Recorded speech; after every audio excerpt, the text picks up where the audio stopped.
हाँ गर्व आंसर बोल रहे हैं। सर अमोनिया डालने पे वो मिल जाएगा NH3BH2 और BH4 नेगेटिव।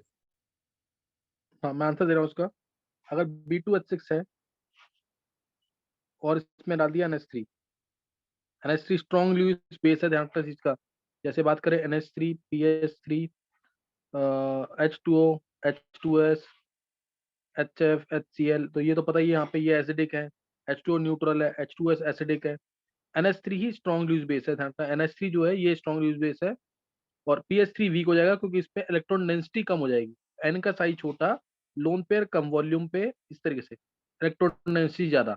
और PH3 जो है इस पे साइज बड़ा है इसका, लोन पेयर ज्यादा वॉल्यूम पे, इलेक्ट्रॉन डेंसिटी कम। और दूसरा तुम्हें मैंने बता रखा है PH3 के अंदर तो हाइब्रिडेशन भी नहीं होती है ड्रैगोज रूल के अकॉर्डिंग। इसलिए इसलिए क्या होगा, इसके लोन पेयर कहाँ रहते हैं, कहाँ पे रहते हैं, प्योर एस ऑर्बिटल के अंदर। ये तो इलेक्ट्रॉन देगा ही नहीं फिर, बहुत ही वीक लुईस बेस है ये। NH3 स्ट्रॉन्ग लुईस बेस है, इसलिए ये करेगा B2H6 का अनसिमेट्रिकल क्लीवेज। ऐसे भी आ सकता है कि कौन इसका अनसिमेट्रिकल क्लीवेज करेगा, कौन सिमेट्रिकल क्लीवेज करेगा, तो ये करेगा अनसिमेट्रिकल क्लीवेज। इसलिए आंसर आएगा BH2 प्लस वाला आएगा। BH2 प्लस है और दो वेकेंट पी ऑर्बिटल है, इसलिए इसके साथ दो NH3 लगेंगे। BH2 NH3 होल ट्वाइस और BH4 नेगेटिव, और BH4 नेगेटिव, ये ध्यान रखना इसके अंदर। एन आ गया तो हमेशा स्ट्रॉन्ग लुईस बेस। BH2 मैं दोबारा लिख देता हूँ उसको यहाँ पे, BH2 NH3 whole twice, BH2 NH3 whole twice, BH4 negative, strong Lewis base base है, स्ट्रॉन्ग लुईस एसिड बनाएगा यानी BH2 प्लस बनाएगा, इसका मतलब अनसिमेट्रिकल बेस करेगा। और अगर इसको हम हीट कर देते हैं 200 डिग्री सेल्सियस पे, तो क्या बनेगा, ए मिला। और अगर इसमें हीट कर दिया से 700 डिग्री सेल्सियस पे, तो क्या मिलेगा, ध्यान है किसी को कि नहीं। वो इनऑर्गेनिक ग्रेफाइट। पहले क्या मिलेगा हीट करने पर। Sir inorganic graphite. मैंने एक मिनट जो मैंने गलत लिख दिया थोड़ा सा यहाँ पे ना, पहले हीट किया सिर्फ, पहले हीट किया तो ए मिला, 200 डिग्री सेल्सियस पे हीट किया तो बी मिला, फिर इसके बाद 700 डिग्री सेल्सियस पे हीट किया तो मिला सी। अब ये ABC क्या होंगे इधर, बताओ इसमें क्या आंसर आएगा तीनों, देखो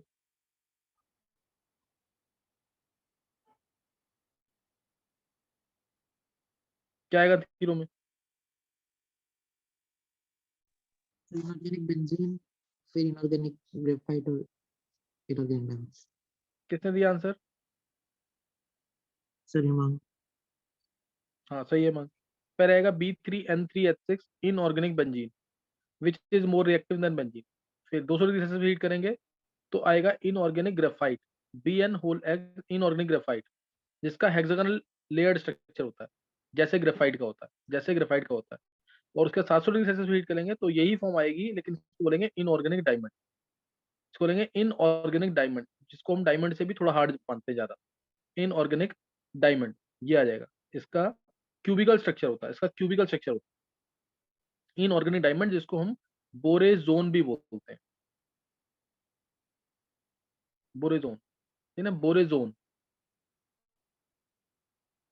और इनऑर्गेनिक बेंजीन है तो बोरेजीन, बोरेजीन या बोरेजोल, बोरेजोल। क्लियर है कि नहीं है, सही है। एक लाइन से। हाँ बोलो। सर पिछले साल का जो सर मैंने लिखा है सर, उसमें मतलब 200, मतलब जो हीट करे सर वो 200 डिग्री सेल्सियस से पहले इनऑर्गेनिक बेंजीन लिखा है, फिर 700 पे इनऑर्गेनिक ग्रेफाइट लिखा हुआ है मैंने, मतलब यहाँ पे। तो अच्छा। फिर उसके बाद हाई टेम्परेचर हाई प्रेशर पे इनऑर्गेनिक डायमंड लिखा है, मतलब हाँ ऐसे। हाँ हाँ सही यही होगा। हाँ दो सही कह रहा है हेमांग, यही आएगा टेम्परेचर, यहाँ पे हाई टेम्परेचर हाई प्रेशर आएगा, सही है। ये थोड़ा सा ध्यान देना इसका, हाई टेम्परेचर हाई प्रेशर इधर ही आएगा, और इधर 200 डिग्री सेल्सियस है और फिर 700 डिग्री सेल्सियस। सही है Hemang. Yes sir, yes sir. इसका ध्यान रखना, थोड़ा सा टेम्परेचर का थोड़ा ध्यान रखना इसमें, सही ना। तो अब डाइबोरिन का मैंने तुम्हें यहाँ पे दे दिया NH3 के साथ रिएक्शन। अब सेम रिएक्शन होगी, सेम रिएक्शन होगी B2H6 की CH3NH2 के साथ। क्या मिल जाएगा, स्ट्रॉन्ग लुईस बेस है, तो इसलिए अनसिमेट्रिकल क्लीवेज होगा B2H6 MEnH2 whole twice BH4 negative. ये आंसर आ जाएगा, सही ना, ये आंसर आ जाएगा इसका अनसिमेट्रिकल क्लीवेज की वजह से। और अगर मैं इसमें डालता हूँ CH3 whole twice NH, same unsymmetrical cleavage होगा BH2 CH3 whole twice NH whole twice और BH4 नेगेटिव। और अगर मैं B2H6 की रिएक्शन कराता हूँ CH3 होल थ्राइस N से, इस केस में है ये भी स्ट्रॉन्ग लुईस बेस, है ये भी स्ट्रॉन्ग लुईस बेस, लेकिन दो मॉलिक्यूल जुड़ नहीं पाएंगे BH2 के साथ जैसे इधर जुड़ रहे हैं स्टीरिक हिंड्रेंस की वजह से। इसलिए इस केस में सिमेट्रिकल क्लीवेज होगा, इस केस में सिमेट्रिकल क्लीवेज होगा, यानी BH3 आएगा, BH3 आएगा और इस BH3 को n अपने लोन पर देगा और आंसर आएगा CH3 whole thrice N। Coordinate bond बनेगा दोनों के बीच में, जैसे BF3 और NH3 के बीच में रिएक्शन करा के मैंने बनाया था, BF3 हुई, BF3 आ गया, NH3 ने इसको लोन पेयर दिया, सही ना। और ऐसे ही B2H6 में अगर CO डालते हैं, B2H6 में CO डालते हैं, CO में स्ट्रॉन्ग लुईस बेस है वीक लुईस बेस है CO, बताओ जरा। वीक।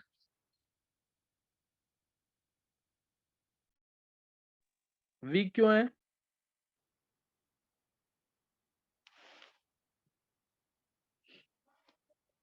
वीक क्यों है ये? बॉन्ड ऑर्डर 3 से ज्यादा होता है इसका, तो लोन पेयर में चले जाते हैं उसमें कोऑर्डिनेट बॉन्ड में।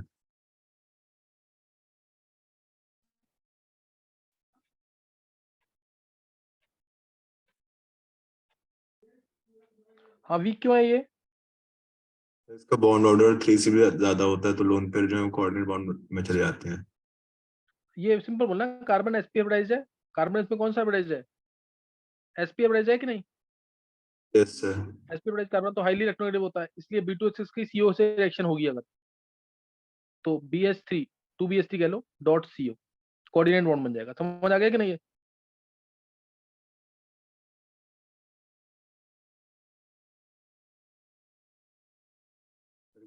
सीन दिखा दो प्लीज। क्लियर है? हाँ क्या हो गया अगर पहले वाली स्क्रीन दिखा दो एक बार प्लीज। उसमें अब ये नहीं आएगी, नहीं अब वो, उसमें क्या पूछना बता मेरे को एक बार कर। तो लास्ट की जो आपने रिएक्शन लिखी थी ना CH3 होल थ्राइस N के साथ, अगर वो देखनी थी। CH3 अल्ट्रेशन का तो इसी में लिखा था ना, CH3 अल्ट्रेशन डाला इसके अंदर, तो ये भी सिमेट्रिकल क्लीवेज करेगा, तो BH3 डॉट CH3 अल्ट्रेशन आ जाएगा, सही है ना, कोऑर्डिनेट बॉन्ड बन जाएगा दोनों के बीच, सर। सही है। Yes sir. तो ये ध्यान रखना इसके अंदर।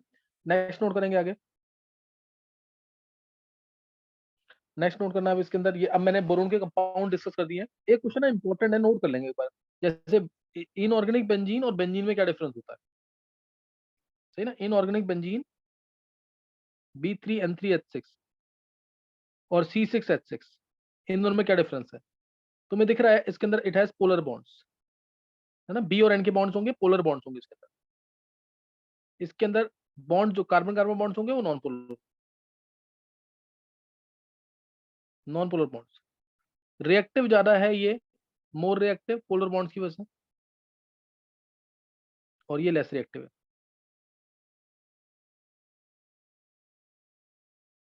ये लेस रिएक्टिव है।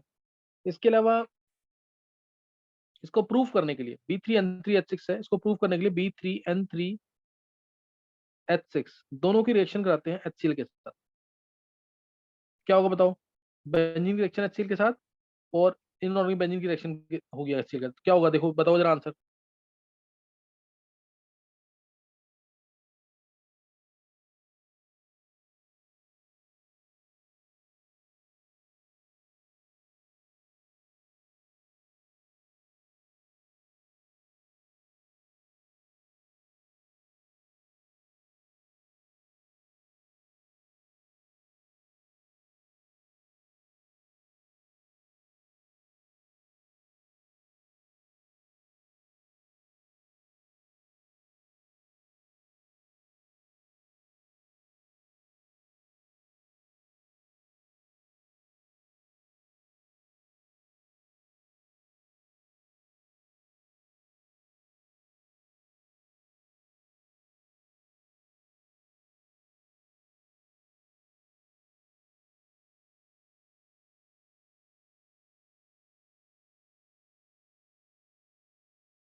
हाँ निकालिए आंसर,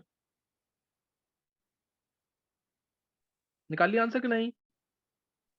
तो बेंजीन के साथ तो रिएक्शन नहीं होगी HCl की। हाँ इसका नो रिएक्शन सही है। दूसरे में इसमें 3 HCl अटैक कर देते हैं पोलर बॉन्ड्स की वजह से, और क्या मिलता है? B3N3H9Cl3। B3 ये है ना इनऑर्गेनिक बेंजीन, देखो BN BN BN और B, ये है और H लगे हुए हैं। B3N3H6 और N यहाँ पे पार्शियल बैक बॉन्डिंग होगी, ये अपने लोन पेयर देगा इधर, ये इधर लोन पेयर देगा, है ना? N लोन पेयर दे रहा है, N लोन पेयर दे रहा है, N लोन पेयर दे रहा है, partial back bonding, partial back bonding है। और C6H6 जो है वो तो सबको पता ही है, यहाँ पे भी कार्बन, यहाँ पे भी कार्बन, कार्बन, ये कार्बन, ये कार्बन, यहाँ पे प्रॉपर डबल बॉन्ड आता है, H है यहाँ पे, पोलर बॉन्ड नहीं है, रिएक्टिव कम होगा। और अगर कोई पूछता है कि BN बॉन्ड बड़ा है या कार्बन कार्बन बॉन्ड बड़ा है, तो बोलना BN बॉन्ड बड़ा है, क्योंकि बैक बॉन्डिंग की वजह से डबल बॉन्ड आया इस केस में बैक बॉन्डिंग की वजह से डबल बॉन्ड आया है, तो उतना डबल बॉन्ड कैरेक्टर नहीं आ पाता है, तो इसलिए बॉन्ड लेंथ क्या होगी? बड़ी होगी, और इसके अंदर बॉन्ड लेंथ कम होगी, CC बॉन्ड कम होगा। ऐसे ही अगला पूछा, अगर BH बॉन्ड बड़ा है कि CH बॉन्ड बड़ा है, तब क्या आंसर देंगे? BH बॉन्ड बड़ा है कि CH बॉन्ड बड़ा है?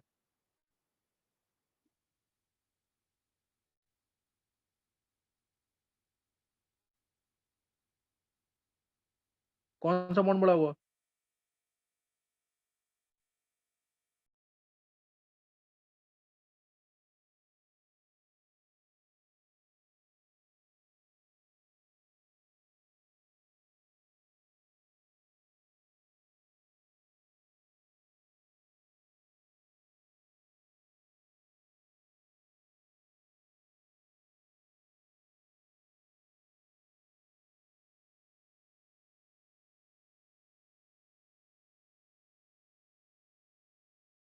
Sir CH BH। हाँ रीजन क्या होगा अनुराग? सर मैंने तो ये सोचा है मतलब कि कार्बन इलेक्ट्रोनेगेटिव ज्यादा है, मतलब ऐसे करके। नहीं, ये अनुराग बहुत सिंपल सोचना, बोरोन और कार्बन में किसका साइज बड़ा है? बोरोन और कार्बन में किसका साइज बड़ा है? बोरॉन का बड़ा होगा। बोरोन साइज बड़ा है तो बॉन्ड लेंथ ज्यादा, बस सही है। अच्छा सर, हाँ वो मतलब उसी से ही सोचा है मैंने इलेक्ट्रोनेगेटिविटी। चलो समझ गए कि नहीं है? तो इसलिए BH बॉन्ड बड़ा होगा। और अब यहाँ पे मैंने अब HCl के डायरेक्शन जो दिखाई है, 3 HCl कैसे जुड़ते हैं? N इलेक्ट्रॉन लेके जाएगा, जो कोऑर्डिनेट बॉन्ड नहीं है वो टूटेगा, N इलेक्ट्रॉन लेके जाएगा, N इलेक्ट्रॉन लेके जाएगा, तो N के पास क्या आ जाएगा? 3 बार H आएंगे, N के पास H आ जाएगा, N पे नेगेटिव चार्ज आ रहा है ना, N पे H आ जाएगा, और Cl कहाँ जाएगा? B के पास। नहीं समझ आया? आ गया सर। ये हटा दिया, ये हटा दिया। पूरी रिएक्शन करनी है तो कर लेना, नहीं तो कोई ज्यादा जरूरत नहीं है इसकी। यहाँ N है तो N के पास H आ जाएगा, N के पास H आ गया, N के पास H आ गया, और Cl जाएगा B के पास, B के पास, B के पास, ये आंसर आ जाएगा। B3N3H9Cl3, B3N3H9Cl3। क्लियर हुआ कि नहीं?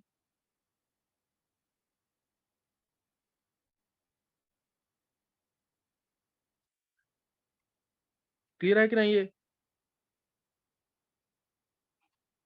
Yes. Yes yes sir. Yes sir. तो इसलिए इसमें जो थोड़ा सा डिफरेंस था मैंने तुम्हें बता दिया यहाँ पे। B3N3H9H6 इसके अंदर पोलर बॉन्ड्स हैं, लेकिन कार्बन कार्बन बॉन्ड्स जो हैं इसमें पोलैरिटी नहीं है। CH बॉन्ड में पोलैरिटी है, इसमें ध्यान रखना, CH बॉन्ड में पोलैरिटी है, carbon carbon bond non polar है, इसलिए रिएक्टिविटी ज्यादा किसकी है? B3N3H6 की, इनऑर्गेनिक बेंजीन की ज्यादा रिएक्टिविटी है एज कम्पेयर टू बेंजीन। तो पूछ सकते हैं इसको। तो ये यहाँ पे हमने खत्म कर दिया क्या? डाइबोरेन भी सही ना, डाइबोरेन खत्म कर लिया है। स्ट्रक्चर इसका, बोरोन की हाइब्रिडेशन sp3 होती है, बनाना बॉन्ड होता है, वो सब मैं बता चुका हूँ तुम्हें ब्रिज बॉन्डिंग के अंदर, तुम्हें याद होगा। बोरोन की हाइब्रिडेशन इसके अंदर 1s2 2s2 2p1 होता है, उसको लिख दिया मैंने 1s2 2s1 2px1 2py1 2pz0। Hybridisation आ गई sp3, बोरोन sp3 एक ऑर्बिटल, sp3 दूसरा ऑर्बिटल, sp3 तीसरा ऑर्बिटल, sp3 चौथे को डॉटेड दिखाना, जिसमें कोई इलेक्ट्रॉन नहीं है, जिसमें कोई इलेक्ट्रॉन नहीं है उसको डॉटेड दिखा दिया। ये आ गया, सब में एक एक इलेक्ट्रॉन है, इधर एक एक इलेक्ट्रॉन। दूसरा बोरोन आया, दूसरा बोरोन आया, इसमें भी sp3, एक बोरोन पूरा दिखाना है यहाँ पे, एक ये डॉटेड दिखाना, इसको डॉटेड दिखा देना। ये दिखा दी रोटेट, ये पूरा 4 BH3 आ गए। और यहाँ पे हाइब्रिडेशन, यहाँ पे एक इलेक्ट्रॉन होगा, इलेक्ट्रॉन होगा, इलेक्ट्रॉन होगा, बस यहाँ पे H आ जाएगा इधर, ये H आ गया, देखो ये एक H आया, बॉन्डिंग हो गई, 2C2E बॉन्ड बन गया, H आया, बॉन्डिंग हुई, 2C2E बॉन्ड बन गया। यहाँ पे, यहाँ नहीं बन पाएगा, यहाँ नहीं बन पाएगा, यहाँ पे 3 का सेंटर है, इलेक्ट्रॉन सिर्फ 2 है, 3 का सेंटर इलेक्ट्रॉन 2, तो ये बना है यहाँ पे 3C2E बॉन्ड, 3C2E बॉन्ड बनता है यहाँ पे, 3C2E बॉन्ड, और बनाना शेप का आता है, बनाना शेप का आता है इस तरीके से, सही ना, बनाना शेप पाएगा इस तरीके से, ये इस तरीके से बनाना शेप पाएगा इस तरीके से पूरा, इसीलिए इसको बनाना बॉन्ड बोलते हैं। 3C2E बॉन्ड 2 आ रहे हैं, 3C2E बॉन्ड 2 आए हैं, बॉन्ड ऑर्डर 0.5 होता है इतने पार्ट का। तो ये तुम्हें ध्यान रखना इसके अंदर, सही ना। हाइब्रिडेशन sp3 आती है इसके अंदर, हाइब्रिडेशन क्या आती है, sp3। स्ट्रक्चर जितने पॉसिबल थे सब बता दिए इसके अंदर। नेक्स्ट अब इसके अंदर है यूजेस, कह सकते हैं बोरोन और एल्यूमिनियम के, ये पूछ सकते हैं बोरोन और एल्यूमिनियम के यूजेस। बोरोन तो सबको पता है एक्सट्रीमली हार्ड है, तो बोरोन बहुत ज्यादा हार्ड है, इसलिए कहाँ यूज होता है ये,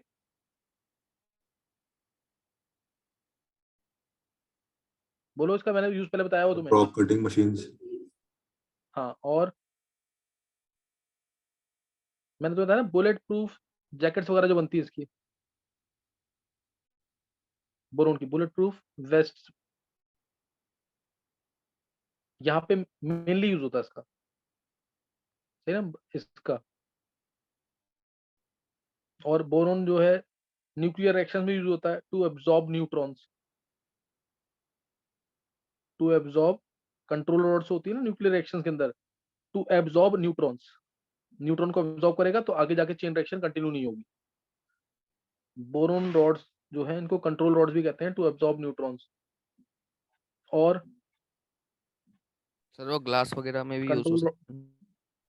हाँ वहां पे भी यूज होता है, थोड़ी सी स्टिफनेस देने के लिए, थोड़ी स्टिफनेस देने के लिए, तो ये ध्यान रखना इसके अंदर। और एल्यूमिनियम का यूज तो पता ही है, यूटेंसिल्स में होता है, और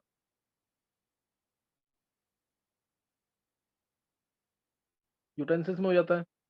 और इसके अलावा वायर्स में हो जाएगा। फॉइल, एल्यूमिनियम की फॉइल्स बनती है,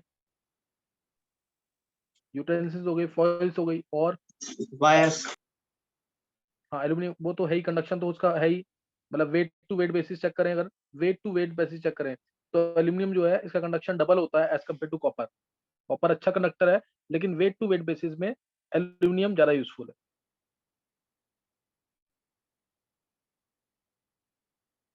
सर एक Fe और Al का मिक्सचर भी होता है ना, सॉलिड वाला, जिसको हाँ बहुत सारे welding एलॉयज use- बनाने में, बिल्कुल सही है, ये लाइट वेट का होता है, एरोप्लेन के पार्ट बनाने में यूज होता है, और बहुत सारे एलॉयज में यूज होता है एल्यूमिनियम, है ना, एल्यूमिनियम बहुत सारे एलॉयज में भी यूज होता है। तो ये तुम यूजेस जरूर देख लेना एक बार, यूजेस को भी मिस नहीं करना बिल्कुल, सही है ना। और एक बोरोन का एक इंपॉर्टेंट यूज है, बोरेक्स जो होता है, ये सोल्डरिंग में यूज होता है, ये सोल्डरिंग में यूज होता है, याद रखना। बोरेक्स जो है it is use in soldering metals, है ना, मेटल्स की जो सोल्डरिंग होती है, ज्वाइन करते हैं जो हम, वो वहां पे यूज होता है बोरेक्स। बोरोन का इंपॉर्टेंट कंपाउंड है Na2B4O7.10H2, तो ये तुम्हें इसके अंदर ध्यान रखना है। नेक्स्ट नोट करना आ गया, ये यहाँ पे खत्म हो गया है। अब जो टॉपिक चलना है वो है एलोट्रोप्स, है ना, एलोट्रोप्स चलेंगे, कार्बन के, कार्बन के एलोट्रोप्स कौन कौन से, डायमंड, ग्रेफाइट और फुलेरीन्स, 3 एलोट्रोप्स। डायमंड, तो एलोट्रोप्स क्या होते हैं, एलोट्रोप्स ये सब में पढ़ा हुआ एलोट्रोपी, 2 तरीके के एलोट्रोप्स होते हैं, क्रिस्टलाइन, एमोर्फस, क्रिस्टलाइन और एमोर्फस। एलोट्रोपी क्या होती है, allotropy existence of an element in 2 और मोर forms but with different physical properties, physical properties तो डिफरेंट होंगी, and slightly different chemical properties, and slightly different chemical properties. जैसे कार्बन के 2 allotrope, diamond और ग्रेफाइट, दोनों की फिजिकल प्रॉपर्टीज में बहुत ज्यादा डिफरेंस है। O2 से रिएक्ट कराएंगे, दोनों दोनों के दोनों CO2 बनाएंगे, हीट रिलीज डिफरेंट होगी, तो इसलिए स्लाइटली डिफरेंट क्या बोलते हैं, chemical properties. Existence of an element in 2 or more forms with different physical properties but slightly different chemical properties too. तो क्रिस्टलाइन और एमोर्फस दो तरीके के एलोट्रोप होते हैं। क्रिस्टलाइन के अंदर प्रॉपर फिक्सिंग होती है एलिमेंट्स की, बिल्कुल प्रॉपरली फिक्स होंगे एलिमेंट, यानी इनका जो जैसे यहाँ पे एलिमेंट चल रहे हैं कार्बन के, ये सब एकदम प्रॉपर डिस्टेंस होगा, प्रॉपर लेंथ होगी, सब कुछ प्रॉपर चलेगा इसके अंदर। ये क्रिस्टलाइन फॉर्म में होगा, यानी ए एटम चल रहा है तो ए ही चलेगा इस तरह। Bond length, bond strength, bond angle सब सेम रहेगा। ये क्रिस्टलाइन है। एमोर्फस में क्या है, इसमें गैप्स प्रॉपर नहीं हो सकते, कहीं पे गैप्स हैं तो कहीं पे इस तरीके से आ जाएगा, इस तरीके से। ये एमोर्फस फॉर्म होगी, ये एमोर्फस फॉर्म होगी। क्रिस्टलाइन के अंदर हम क्या पढ़ेंगे, ग्रेफाइट, डायमंड और फुलेरीन्स, ये तीन। फुलेरीन जिसको हम प्योरेस्ट एलोट्रोप बोलते हैं, फुलेरीन्स, क्योंकि इसके अंदर कोई डैंगलिंग वैलेंसीज नहीं होती, कोई भी इसके अंदर फ्री वैलेंसीज नहीं होती। और इसमें आ जाता है कोक, कोल, लैम्प ब्लैक,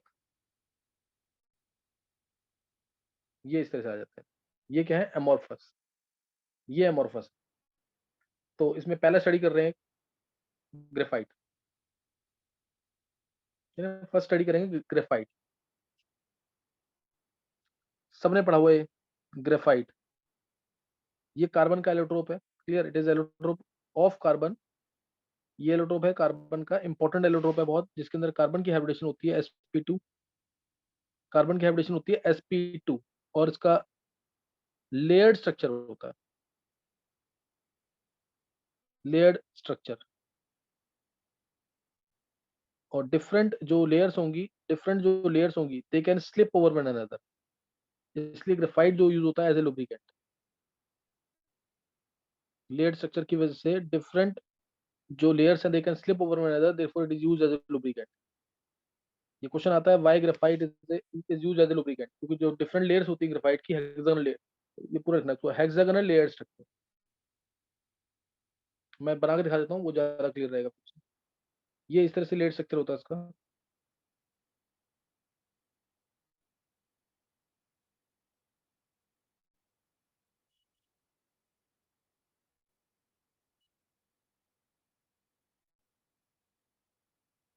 ये इस तरह से कंटिन्यूड स्ट्रक्चर चलेगा पूरा इसका। ये लेयर स्ट्रक्चर था, ये एक लेयर है, ये एक लेयर है, फिर नीचे ऐसे दूसरी लेयर बनेगी, फिर उसके नीचे तीसरी लेयर बनेगी, चौथी लेयर बनेगी, इस तरह से चलता रहेगा।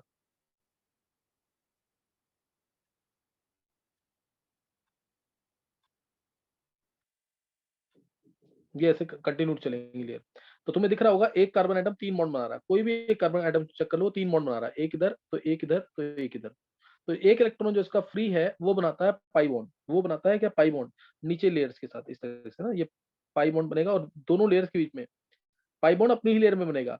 जो नीचे वाली लेयर होगी उसके साथ होंगे वीक वंडर फोर्सेस, ये होंगे वीक वैंडर वॉल्स फोर्सेस दूसरी लेयर के साथ। यहाँ पे कार्बन कार्बन की बॉन्ड लेंथ चेक करें ना, अगर डबल बॉन्ड कैरेक्टर वाली होती है, कार्बन की हाइब्रिडेशन यहाँ पे sp2 होती है, तो इसलिए यहाँ पे जो लेंथ आएगी इसमें कार्बन की वो आती है 1.41 आर्मस्ट्रॉन्ग, 1.4 आर्मस्ट्रॉन्ग। और जो ये वाली लेंथ आ रही है ये होती है 3.41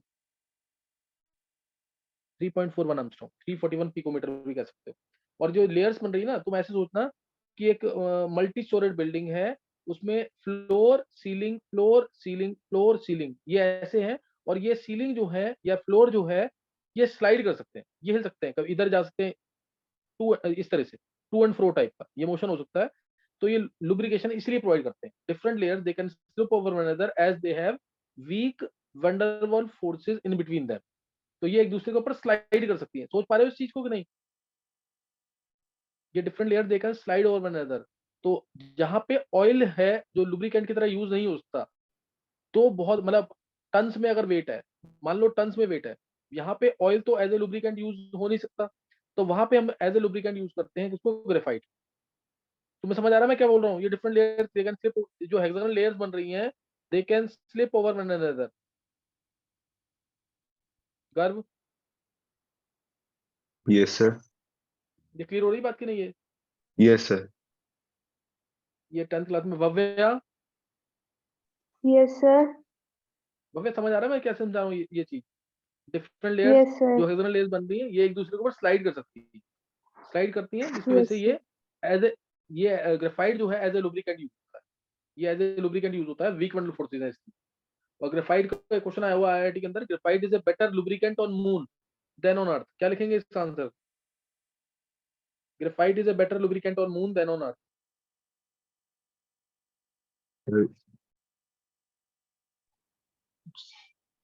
अच्छा, फ्रिक्शनल फोर्सेस कम हो जाते हैं मून पे। हाँ, फ्रिक्शनल फोर्सेस कम हो जाते हैं, ग्रेविटी 1/6 होती है, तो फ्रिक्शनल फोर्सेस भी कुछ रिड्यूस हो जाते हैं, जिसकी वजह से ग्रेफाइट को बेटर लुब्रिकेंट मानते हैं मून पे देन ऑन अर्थ। नेक्स्ट जो है हाइब्रिडेशन sp2, ये याद रखना इसके अंदर कार्बन जो है पी पाई मेटल बॉन्ड बनाता है, कार्बन का साइज छोटा है, पी पाई मेटल बॉन्ड बना सकता है। तो ये क्वेश्चन भी पूछते हैं कि ग्रेफाइट कार्बन जो है it can form graphite like structure, उसी के नीचे सिलिकॉन है इसी के ग्रुप का, वो नहीं बनाता ग्रेफाइट लाइक स्ट्रक्चर। तो सिंपल सा आंसर, जो कार्बन है उसका साइज छोटा, it can be sp2 hybridized, it can be sp2, it can show sp2 hybridization and can form easily p pi metal bonds because of its small size, but silicon cannot do so because of its large size, silicon ऐसा नहीं कर पाता because of its large size। Clear है कि नहीं? ये carbon forms Yes, graphite sir. Like structure but not silicon, carbon forms graphite like structure but not silicon. अब दूसरा एक क्वेश्चन और यहाँ पे, क्योंकि इसके पास एक इलेक्ट्रॉन पाई बॉन्ड के अंदर इन्वॉल्व है, तो उसको ऑलमोस्ट फ्री मान सकते हैं, इसलिए जो ग्रेफाइट है it is a very good electrical conductor, electrical conductor मानते हैं इसको, गुड इलेक्ट्रिकल कंडक्टर। और ये ध्यान रखना, एक इलेक्ट्रॉन फ्री है तो इसके पास डैंगलिंग वैलेंसीज हमेशा रहती है, ये ऐसे valency free valency free valency free, ये हमेशा रहेगा इसके अंदर, valency free valency free valency free. तो बोलते हैं ग्रेफाइट हो या डायमंड हो, इनमें डैंगलिंग वैलेंसीज फ्री वैलेंसीज होती हैं, जहाँ पे इम्प्योरिटीज आ जाती है, dangling valency free valencies available है यहाँ पे। सर डायमंड में कैसे हैं डैंगलिंग वैलेंसीज? वो कार्बन के एटम्स अटैच है ना सारे, कहीं पे भी ये तो नहीं लिखता मैं कि कार्बन 100 है उसमें, ऐसे तो नहीं लिखते ना, फिक्स तो नहीं है नहीं ना, सर। ये कह रहा हूँ मैं। तो इसलिए बोलते हैं इसके पास भी डैंगलिंग फ्री वैलेंसीज होंगी, समझ गए कि नहीं? ये dangling valencies yes electron sir. Free है उसको देख के नहीं बोलना, कार्बन के एटम्स फिक्स नहीं है उसको देख के बोलना, सही है अनुराग? Yes sir. जैसे फुल रेंज में तो मैं बोलता हूँ ना कि C60 है, C70 है, C350 है, इसमें तो फिक्स है ना, यस सर। तो इसमें डैंगलिंग वैलेंसीज हैं ग्रेफाइट में भी और डायमंड में भी, जहाँ पे इम्प्योरिटी आती है कुछ रिएक्टिविटी मिल जाती है इनको। तो ग्रेफाइट के बारे में ये बताया मैंने, ग्रेफाइट को अगर हम कंसंट्रेटेड नाइट्रिक एसिड से हीट करते हैं, ये गुड इलेक्ट्रिकल कंडक्टर है, ध्यान रखना, it is a good electrical conductor because of this free electron. ये एक चीज ध्यान रखना, फ्री इलेक्ट्रॉन है, गुड इलेक्ट्रिकल कंडक्टर तो बोल देते हैं, ऐसा नहीं है कि ये पैरामैग्नेटिक हो जाता है, इलेक्ट्रॉन पाई बॉन्ड है तो इलेक्ट्रॉन पेयर्ड अप तो होगा ही, तो इसलिए डायमैग्नेटिक है, पैरामैग्नेटिक नहीं है, it is diamagnetic, it is diamagnetic. दूसरा, थर्मल गुड इलेक्ट्रिक कंडक्टर है, इसकी इलेक्ट्रिक कंडक्टिविटी जो है डायमंड से ज्यादा होती है, लेकिन थर्मल कंडक्टिविटी यानी गर्म करने पर, थर्मल कंडक्टिविटी कौन जल्दी गर्म होगा? थर्मल कंडक्टिविटी डायमंड की ज्यादा है, ये पूछते हैं आजकल ज्यादा, क्योंकि कंडक्टिविटी ज्यादा ग्रेफाइट की है इलेक्ट्रिकल, लेकिन थर्मल गर्म करते हैं तो कौन जल्दी गर्म होता है? डायमंड। डायमंड का तुम एक कोना हीट कर दोगे तो पूरा डायमंड हीट अप हो जाएगा, लेकिन ग्रेफाइट में अगर हीट करेंगे तो एक लेयर ही हीट अप हो पाती है, दूसरी लेयर को हीट करने में टाइम लगता है। समझ आया क्या बोला मैंने? थर्मल कंडक्टिविटी ज्यादा है डायमंड की, इलेक्ट्रिकल कंडक्टिविटी ज्यादा है किसकी? ग्रेफाइट की। क्लियर हो गया कि नहीं ये? Yes sir. पहले वो एक बार हाँ, डायमैग्नेटिक वाला दोबारा बता दो। पाई बॉन्ड में इलेक्ट्रॉन इन्वॉल्व है ना, पाई बॉन्ड के इलेक्ट्रॉन्स को फ्री मानते हैं, लेकिन है तो इलेक्ट्रॉन पेयर्ड ना, यस सर। तो इसलिए इसको हम क्या बोलेंगे कि ये डायमैग्नेटिक है। ये क्या है? डायमैग्नेटिक। ग्रेफाइट की डिटेल समझ आ गई कि नहीं? और इसका एक साइड व्यू स्ट्रक्चर भी होता है, एक साइड व्यू वाला स्ट्रक्चर भी होता है इसका, ग्रेफाइट का, इस टाइप से।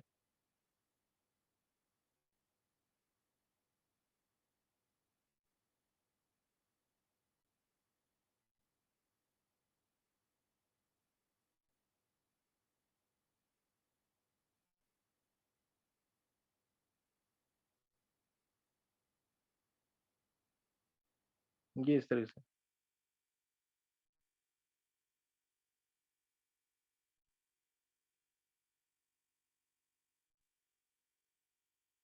sp2 हाइब्रिडेशन है, पैरामैग्नेटिक एरोमेटिक एरोमेटिसिटी होती है रिंग के अंदर,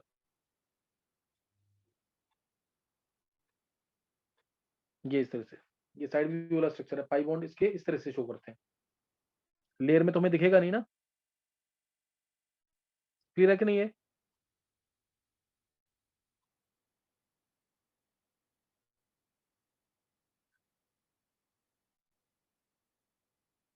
तो ग्रेफाइट की डिटेल समझ आएगी कुछ कि नहीं है?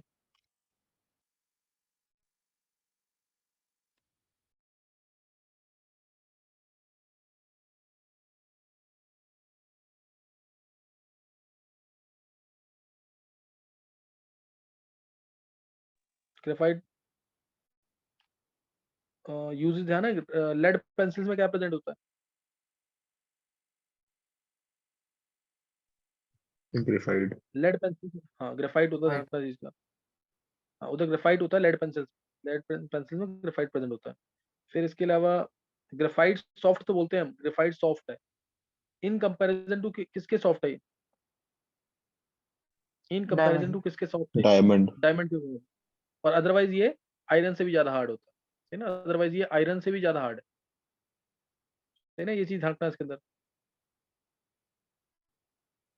और बॉन्ड ने तो बता दी मैंने इसकी, बॉन्ड सर इसकी कैथोड डेंसिटी एनोड में भी होती है। मतलब यूज होता है ना? हाँ हाँ, इनर्ट होता है ना ये, तो इसको इलेक्ट्रोड्स की तरह यूज करते हैं कैथोड एनोड। और इसकी डेंसिटी नोट कर लेंगे 2.22 ग्राम पर सेंटीमीटर क्यूब। डायमंड की ज्यादा होती है डेंसिटी, 3.35 ग्राम पर सेंटीमीटर क्यूब होती है। ये डायमंड की है और ये वाली ग्रेफाइट की डेंसिटी लेसर, डेंसिटी लेस होती है इसकी। तो ग्रेफाइट के बारे में समझ आ गया कि नहीं है?